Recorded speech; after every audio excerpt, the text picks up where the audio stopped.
Good afternoon, everybody, and I'm going to continue the theme of today's presentation about productivity and prosperity in island economies.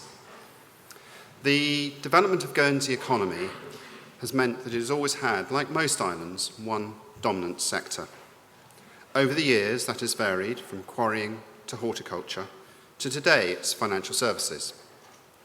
But that is, I hope, as much of the macroeconomic theory as I'm going to give you, because you've probably heard that already, and I don't want to trespass on that said by the Director General and Philip Marr. After all, I stand here as the Commission's General Counsel, which I can promise you is an all-encompassing role. In addition to the provision of legal advice, I also have a role in the review and the analysis of international developments, which span the different divisions within the Commission. Over the next day or so, you'll hear from each of the divisions at the Commission about the changes within their specific areas of responsibility. And so this afternoon, I intend to give you an overview of some of the changes in the global regulatory picture. And it's fair to say that this year, more than many, there are some very mixed messages coming out. Before I proceed, though, and as you know, I've been heavily involved with the Revision of Laws project, I'd like to say a word or two about that project. And before I do, I'd pause just to pick up an observation made by the Director General about there being many windswept and poorer islands around the world. It's true, but it's also a fact that it's not just islands. If you look to our northwest, to Cornwall, has Objective 1 funding status from the European Union. If you look to our east, to Normandy, it has incredibly high unemployment, and indeed also south to Brittany. So what is it that makes these islands, the Channel Islands, so very different?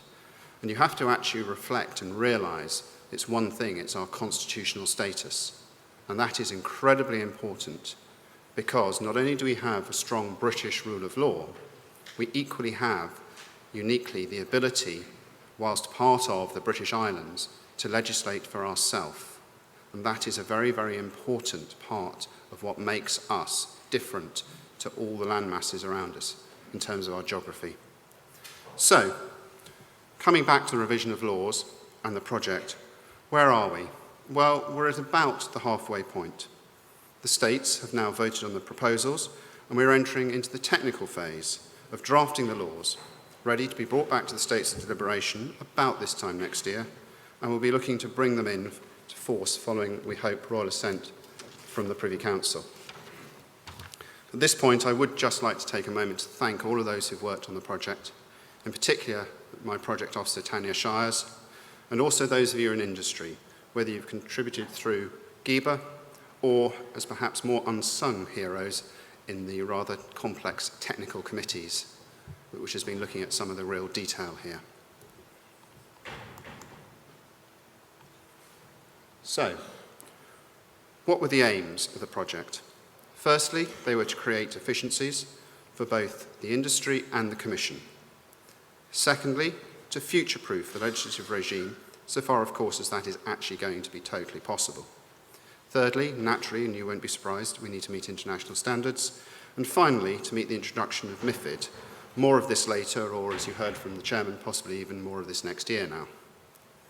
The revision of the regulatory laws will, I hope, help with productivity. And here I briefly turn to microeconomics. By now, you'll have heard me speak of the inefficiencies created by inconsistent provisions in the regulatory laws and the disjointed processes that these create. The provisions aren't there deliberately. They're not there because of anyone's fault. The laws were drafted over a number of years, and as they were, approaches to regulation changed. Some of those were picked up and the laws were amended.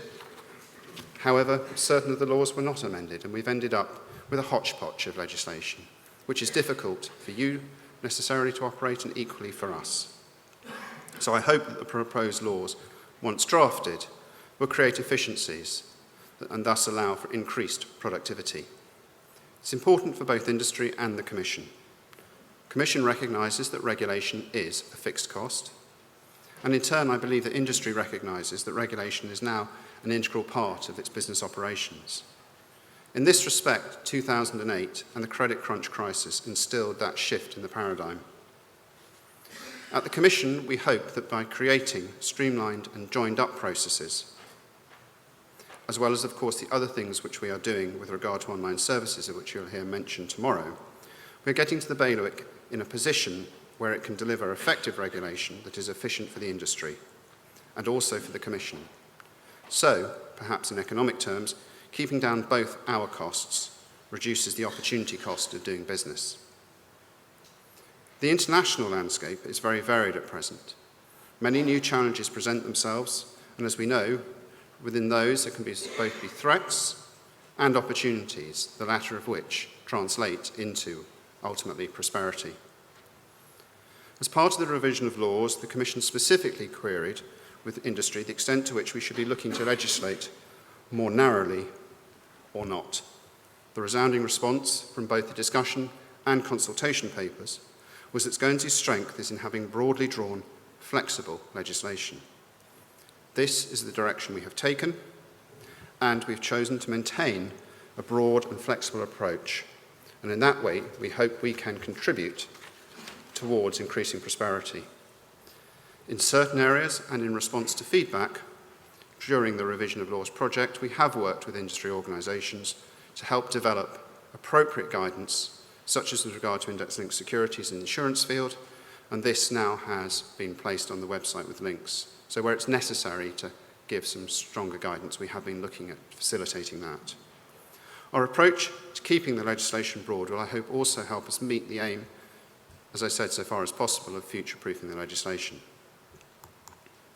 So now to turn to the international landscape. What does it look like today? As I said in my introduction, there are certainly some mixed messages this year. The shift, as I said, in the paradigm that was 2008 is reflected in the continuing regulatory changes which are coming forward, whether that be changes in Basel III, in the banking sector, or to international capital standards in the insurance space.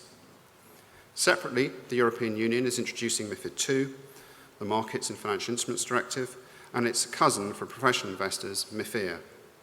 In other areas, there is now EMIR, the European Markets Infrastructure Regulation, and of course all of these follow on from the changes in previous years in respect of AIFMD. I should just linger here for a moment on changes we have actually seen to the architecture of the European Commission itself. Financial services used to be within the responsibility of something called DG Markt. That is the Directorate General that had responsibility for the single market. With the advent of this new commission earlier this year, financial services has now been hived off to become a standalone Directorate General for financial services, financial stability and financial markets, which somehow translates into the acronym DG FISMA. And here is an interesting fact. It is headed by the UK's sole Commissioner, Lord Hill. So I think there are some positive signs there. In summing up the changes to the international landscape, they continue apace. And I'll just remind you of what I've said on this subject in the past, which is that we, like you, feel the pain that further amended global regulation brings and endeavour to implement it in such a way as to introduce to Guernsey those aspects which it needs for its established sectors and reflects what I said a moment or two ago about designing a legislative framework that allows for flexibility. It would be easy for me at this point to sit down and say that's just how it is and everyone needs to comply. The reality, as I said at the beginning, actually is that that's not the case, and this year we're actually seeing some kickback. Firstly, in the United States, arguments have been made by no less than Alan Greenspan and others to water down the Dodd-Frank Act. For those of you unfamiliar with its terms, it is titled the Wall Street Reform and Consumers Protection Act. It was introduced in 2010 in the wake of the crisis and is the US equivalent of Vickers, Banking Resolution and Recovery, and MiFID, and much more. To borrow a term from our allies, it very much goes the whole 9 yards in response to 2008. With the appointment of Lord Hill, we have begun to see a structural look at capital markets within the European Union. At present, there is ongoing consultation on developing Capital Markets Union. This work, I believe, is positive, and at the Commission we are actively considering the consequences of it. We're seeing other changes in what's being referred to in London as the new settlement with the city. This is a collection of proposals from both the Chancellor of the Exchequer, George Osborne, and Mark Carney, the Governor of the Bank of England, which reflect a change in approach with the aim, amongst other things, of increasing productivity. There are a number of consultations which have come forward. One in particular has been reported on, the Fair and Effective Markets Review, which essentially challenges the European Union's attitude to regulation. With this offering, the UK is perhaps making a statement about alternative approaches and the underlying strength of the City of London. We also continue to see a move further east in UK relationships, whether this be the rekindled relations with China, or more broadly the support for the new Asia Infrastructure Investment Bank, an eastern cousin or competitor, if that's the correct term, for the World Bank. I think that over the next few years it will be very interesting to watch and see whether the European Union's view of the world order and how business should be conducted is maintained, or whether more liberalised policies succeed. As we recognise, global regulation has an impact on both productivity and prosperity. It often determines the basis for market access. I've put up on the slide here some of the measures affecting in particular the banking and investment sectors. For the UK banks, there is Vickers, and in the investment space, there are the familiar now to us all of us, I think, string of abbreviations.